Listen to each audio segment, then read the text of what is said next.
Welcome all. Here we are to perform an experiment to measure the guided wavelength using slotted sections. So here we can see the klystron power supply. It helps in operating low power klystrons. It houses AM modulation, FM modulation and external modulating signals. It usually provides display from beam voltage, beam current and Rappler voltage. So next comes the crystallon mount tube. It consists of reflex klystron. It uses velocity modulation in order to transform continuous electron beam into corresponding microwave power. Here we can also see the fan. This fan is used to cool the heat produced by the klystron mount. Next comes the isolator. It passes microwave signals only in one direction and blocks signals going in the another direction.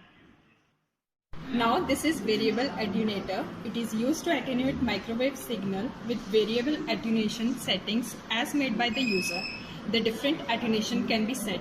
It is kept open at an initial stage. Now this is slotted line section. It should cover desired frequency and should be equipped with accurate scale indicator.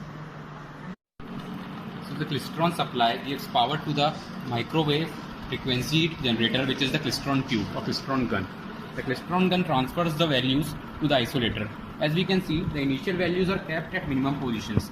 The amplitude, beam voltage and ripple value all are kept at minimum value. We can see the ripple value is around 144, the current value is around 23 and the voltage value is around 298. Okay. Then the power goes to the klystron gun, which transfers it to the isolator, which converges it to the forward direction. The variable attenuator is kept at the open position, and as we can see, there is a chance that the wave that is appearing on the CRO is of that amplitude that cannot be measured by us. So the variable attenuator attenuates the wave so that we can measure the value in our practical form. The frequency meter can measure the frequency. There are two horizontal lines and one vertical line. The intersection of both the lines shows the frequency of the frequency meter. It goes to the slotted section. The slotted section is used to carry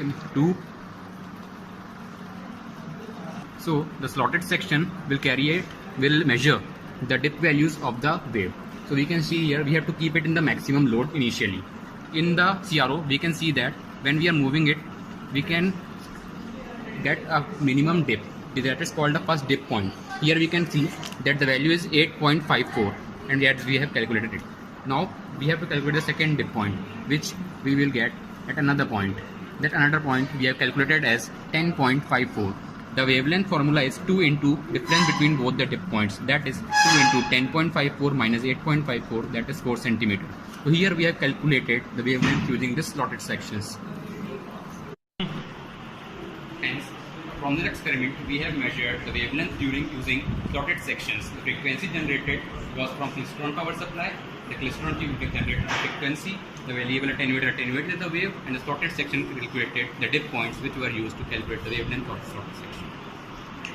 Thank you.